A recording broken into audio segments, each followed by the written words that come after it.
अगर आप ज़मीन सिर्फ इसलिए खरीद रहे हैं क्योंकि कोई ब्रोकर कह रहा है कि भाई यहाँ से हाईवे जाने वाला है और 5 साल में आपका पैसा डबल हो जाएगा, तो रुक जाइए। क्योंकि ज़मीन में असली पैसा सिर्फ ज़मीन खरीदने से नहीं बनता, बल्कि असली पैसा बनता है सही लोकेशन चुनने से। लेकिन सवाल ये है कि सही लोकेशन पहचानेंगे कैसे? तो दोस्तों, आज की इस वीडियो में मैं आपको बताऊंगा कि ज़मीन की लोकेशन चुनने के 7 गोल्डन रूल्स, जिनकी मदद से आप किसी भी प्लॉट की लोकेशन को चेक कर सकते हैं और उसका फ्यूचर पोटेंशियल समझ सकते हैं। नमस्कार दोस्तों, मैं हूं ब्रजेंद्र गौतम। आप देख रहे हैं एबीटेक फाइनेंशियल प्लानर यूट्यूब चैनल। मैं हमेशा अपने इस चैनल के माध्यम से फाइनेंशियल प्लानिंग और वेल्थ क्रिएशन के नज़रिए से एक बात कहता हूं कि इन्वेस्टमेंट में सिर्फ ये देखना काफ़ी नहीं है कि एसेट अच्छा है या नहीं। हमें ये भी देखना होता है कि हमने उसे किस प्राइस पर, किस लोकेशन पर और किस पर्पज से खरीदा है। आज हम इसी टॉपिक को डिटेल से समझेंगे। अगर आप ज़मीन में इन्वेस्टमेंट करना चाहते हैं तो लोकेशन चुनते समय किन सारी चीज़ों को चेक करना चाहिए, ये हम ध्यान से देखेंगे। एक चीज़ आपको मैं और बता दूं, कोई भी लोकेशन फ्यूचर में निश्चित रूप से कितना रिटर्न देगी इसकी कोई गारंटी नहीं कर सकता है।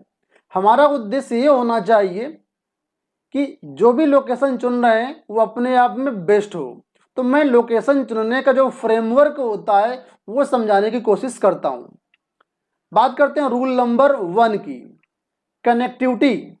सबसे पहला और इम्पॉर्टेंट पॉइंट है कि जिस जगह पर आप ज़मीन खरीदने की सोच रहे हैं वहाँ आने जाने की सुविधा कैसी है, मेन रोड से कितनी दूरी पर है, हाईवे या एक्सप्रेसवे से कनेक्टिविटी कैसी है, रेलवे स्टेशन, एयरपोर्ट या पब्लिक ट्रांसपोर्ट कितनी आसानी से अवेलेबल है। लेकिन यहाँ एक मिस्टेक लोग अक्सर करते हैं कि सिर्फ ये सुन करके कि हाईवे यहाँ से निकलने वाला है, ज़मीन खरीद लीजिए। तो ऐसा आपको नहीं करना है। वहाँ पर एक्चुअल में देखिए क्या सच में हाईवे निकलने वाला है, ऑफिशियली प्रोजेक्ट अप्रूव्ड है या नहीं है।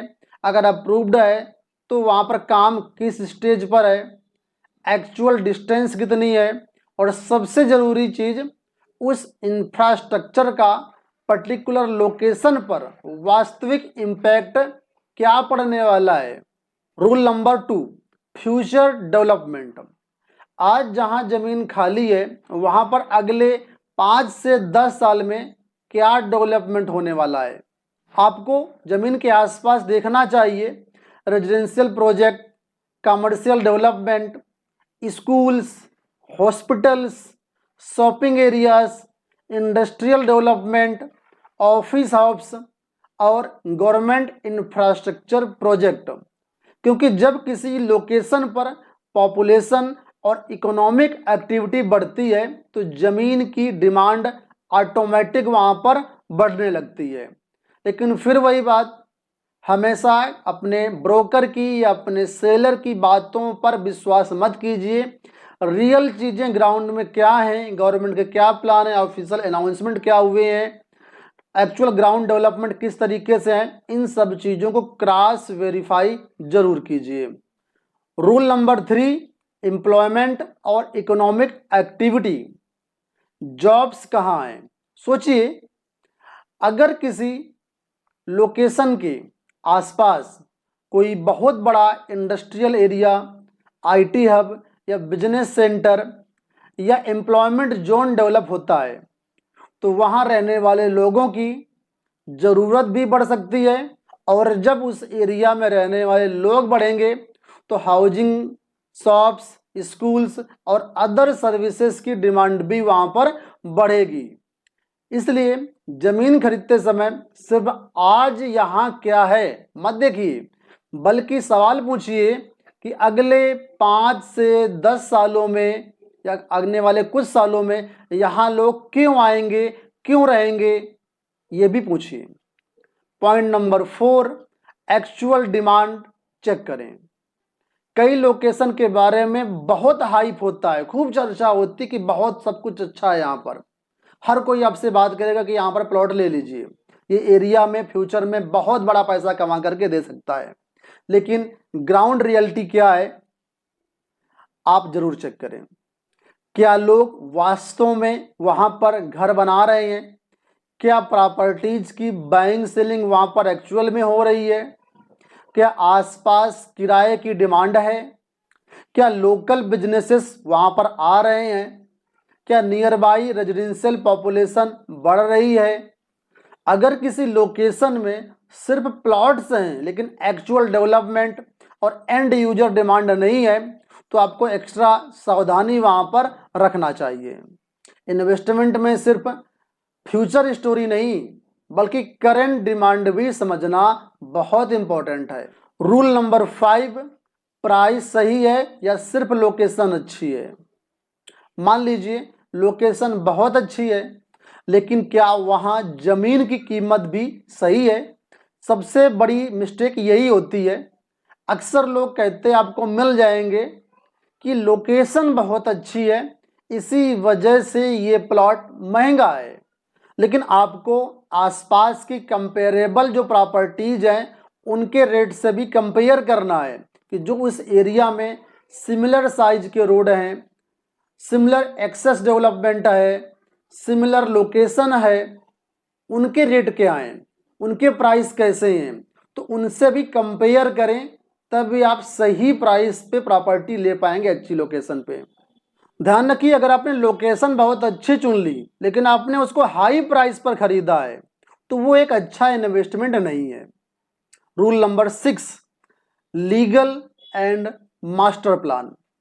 लोकेशन अच्छी होने के साथ जमीन लीगली तौर पर और फाइनेंशियल पर्सपेक्टिव से भी सुटेबल होनी चाहिए। आपको चेक करना चाहिए कि लैंड यूज एक्चुअल में क्या है, रेजिडेंशियल प्रॉपर्टी है या एग्रीकल्चरल प्रॉपर्टी है, मास्टर प्लान में एरिया का प्रपोज्ड यूज क्या है, कोई एक्विजिशन प्रपोजल तो वहां पर नहीं है, कोई वहां पर अनऑथराइज्ड डेवलपमेंट तो नहीं है, रोड चौड़ीकरण में या इंफ्रास्ट्रक्चर प्रोजेक्ट का कोई इम्पैक्ट तो फ्यूचर में नहीं पड़ेगा वहां पर। ये सब चीजें आपको चेक करनी पड़ेंगी, तभी आप एक अच्छा प्लॉट अच्छी लोकेशन पर ले पाएंगे। अगर आपने एक छोटी सी भी गलती कर दी तो आपकी पूरी इन्वेस्टमेंट को वो गलती रिस्क में डाल सकती है। इसलिए बड़ी प्रॉपर्टी ट्रांजैक्शन में सिर्फ ब्रोकर या सेलर की बातों पर विश्वास ना कीजिए। एक्चुअल में जो भी रेलेवेंट गवर्नमेंट रिकॉर्ड हैं और जो भी क्वालिफाइड लीगल प्रोफेशनल हैं उनसे वेरिफिकेशन जरूर करवाइए। Point number 6, exit plan. सबसे अंडररेटेड रूल यही है। जमीन खरीदते समय लोग सिर्फ एक सवाल पूछते हैं कि कितने में पड़ेगी, कितने में प्रॉपर्टी मिलेगी, लेकिन एक स्मार्ट इन्वेस्टर वही होता है जो दूसरा सवाल भी साथ ही साथ पूछता है, निवेश करते समय ही पूछता है कि जरूरत पड़ने पर मैं इसे बेचूंगा किसे। अगर किसी प्रॉपर्टी की फ्यूचर में लिक्विडिटी बहुत कम है तो सिर्फ प्राइस अप्रिसिएशन की उम्मीद पर पैसा लगाना रिस्की हो सकता है। इसलिए प्रॉपर्टी खरीदने से पहले सोचिए एंड यूजर कौन होगा, मैं किसको प्रॉपर्टी बेचूंगा, फ्यूचर बायर कौन हो सकता है, किसको यहाँ पर प्लॉट लेने की आवश्यकता पड़ सकती है, मेरा प्लॉट खरीदेगा कौन, यहाँ एक्चुअल डिमांड रहेगी या नहीं रहेगी, और अगर मुझे 5 या 10 साल में पैसा चाहिए और अगर मुझे 5 या 10 साल बाद पैसा चाहिए तो क्या मैं इसे रिजनेबल टाइम में रिजनेबल प्राइस में बेच पाऊंगा।